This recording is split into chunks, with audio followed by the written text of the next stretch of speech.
Habang dahan-daang lumalapit si Mujuling kay Zhao Mo, napakamot ito sa ulo. Pagkalapit niya, bigla niya itong pinagalitan at galit na sinigawan habang dinuduro, sinisisi sa pagiging pabaya at walang ingat sa mga naging desisyon nito.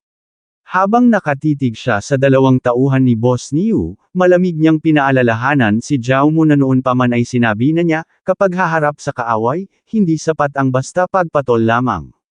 Kailangang bunutin hanggang sa ugat upang tuluyan itong matapos. Nang marinig iyon ng dalawang tauhan ni Boss Niu, agad silang nagalit at pasigaw na sinaway si Mujuling. Tinawag nilang mayabang at kalokohan ang kanyang sinabi, at tahasan pa nilang kinwestiyon kung sino ba siya. May pangungutya pa nilang tinanong kung kilala ba niya ang kanilang boss.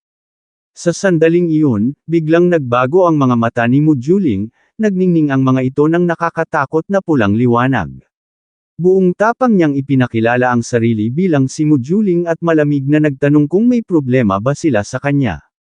Halos manginig sa takot ang dalawang tauhan ni Boss Niu sa biglang bumuhos na presensya ni Mujuling. Nagkatinginan sila habang paulit-ulit na binibigkas ang kanyang pangalan, bakas ang matinding takot sa kanilang mga mukha. Nang tuluyan nilang makilala kung sino siya, agad silang tumakbo palayo. Kinilala nila siya bilang isang senior sister mula sa inner sect, at dali-dali nilang inutusan ang isa't isa na tumakas at huwag hayaang matindaan ni Mujuling ang kanilang mga mukha. Habang tumatakbo, sumigaw pa ang isa, sinasabing si Boss Niu ang nag-utos sa kanila at wala silang kinalaman sa nangyari. Nainis si Mujuling habang pinagmamasdan ng dalawang papalayo. Malamig niyang kinutya ang mga ito at tinawag na isang bugcause ng mga duwag.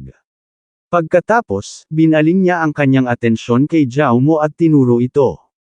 Nagulat si Zhao Mo at nagtanong kung ano ang kanyang kasalanan. Ngunit sa halip na sumagot, biglang hinayla ni Mujuling ang kanyang braso at niyakap siya, isiniksik sa pagitan ng kanyang dibdib. Namula ang kanyang mga pisngi habang tinatanong si Zhao Mo kung nakalimutan na ba niya.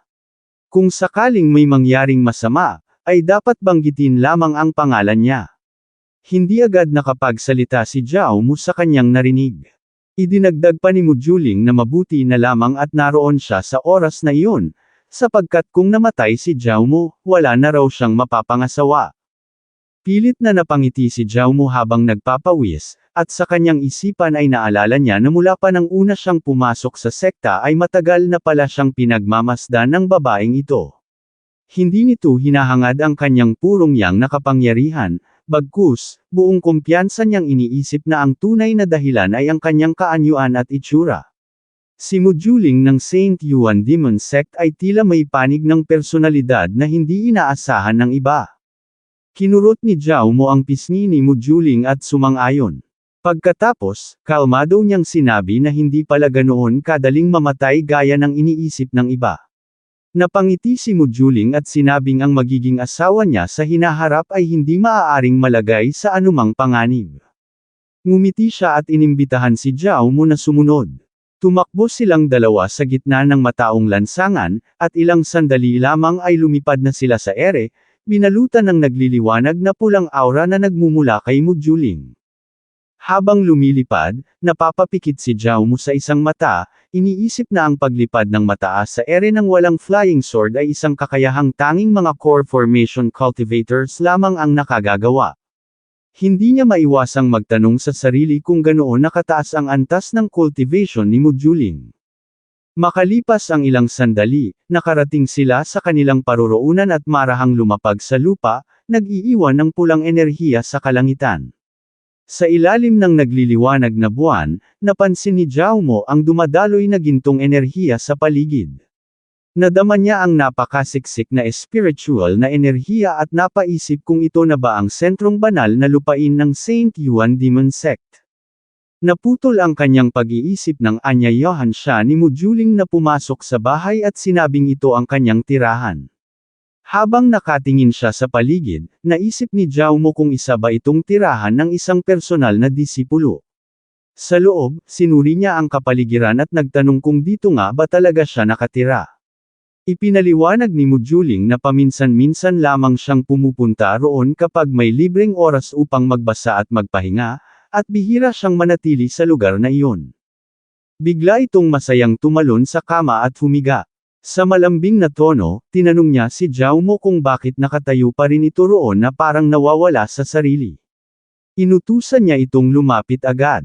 Ngunit nagbabala si Zhao Mo na huwag siyang subukan dahil limitado lamang ang kanyang pagpipigil sa sarili. Pinagalitan siya ni Mujuling, tinawag na babaero, at sinaway ang magulong laman ng kanyang isipan. Walang ano-ano, hinagis ni Mujuling ang 2 aklat sa kanya. Agad itong nakilala ni Zhao Mo, ang True Chapter of Sword Control at ang Wan Qi Mystic Heart Sword Art. Hindi niya mapigil ang magtaka kung paano nalaman ni Mujuling na nais niyang linangin ang kakayahan sa pagkontrol ng espada. Ngumiti ito at sinabing alam niyang hindi pa ganoong katagal na nag-breakthrough si Zhao Mo sa Foundation Establishment Stage at bumili ng Flying Sword, kaya malinaw na ang hangarin nito ay ang sword control. Idinagdag pa ni Mujuling na ibibigay na rin niya ang Flying Sword. Inihagis niya kay Zhao Mo ang isang sisidlan at ipinaliwanag na ang espada ay ika-4 na antas, may cold attribute, at tinatawag na frost foil. Ayon sa kanya, ang espadang ito ang pinakaangkop upang pigilan ang apoy ng purong yang sa katawan ni Zhao Mo, at makatutulong din ito upang ilayo ang kanyang isipan sa masasamang pag-iisip. Pilit na napangiti si Zhao Mo at inaming tunay ngang maalalahanin si Mujuling. Bigla itong tumayo at sinabi kay Zhao Mo na manatili muna roon sa loob ng ilang araw at maglinang ng sword control, habang siya na ang bahala sa iba pang mga usapin. Habang naglalakad palabas, idinagdag pa niya na dahil lagpas na si Zhao Mo sa Foundation Establishment Stage, hindi na niya kailangang manatiling servant-disciple at may tutulong na sa pag-upgrade ng kanyang disciple token patungo sa outer sect. Nang marinig iyon, seryosong nagtanong si Zhao Mo kung sino ba talaga siya. Bago isara ang pinto, ngumiti si Mujuling at sinabing siya ang taong pakakasalan niya sa lalong madaling panahon. Pagkasabi nito, malakas niyang isinara ang pinto. Doon napagtanto ni Zhao Mo na si Mujuling ay tunay na bihasa sa pakikipaglandian. Inilayo niya ang iba pang iniisip at nagpasyang mas mahalagang ituon ang sarili sa paglinang ng sword control. Umupo siya at sinimulan ng cultivation gamit ang flying sword, binalutan ito ng nagliliwanag na gintong enerhiya sa kanyang mga kamay, nagliparan sa ere ang mga pahina ng aklat at ang mga nakasulat ay naiiwan sa hangin na nagliliwanag sa gintong kulay. Ngunit ilang sandali lamang, bigla siyang bumagsak sa sahig, hingal na hingal at naghahabol ng hininga. Napaisip siya kung hindi ba gumana ang Mero Cleansing Pill sa pagpapabuti ng kanyang likas na talento. Nagtaka rin siya kung bakit nananatiling napakahirap aralin ng sword control.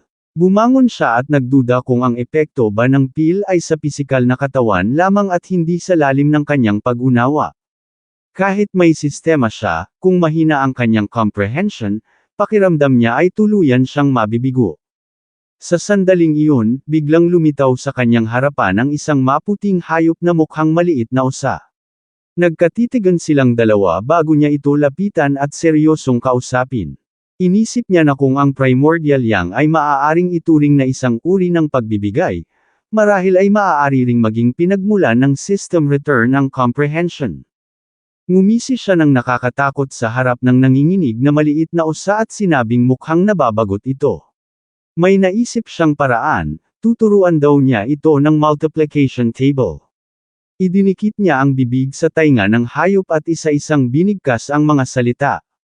Ilang sandali lamang, lumitaw ang abiso, ang kaalaman ay naipasa sa Demon Beast, at na-trigger ang 100 beses na return.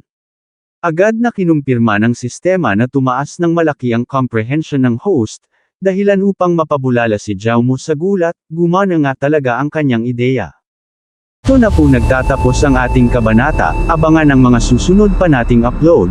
Huwag din kakalimutang mag-like, share, subscribe at i-click ang notification bell, para lagi kayong updated sa mga susunod pa nating mga video.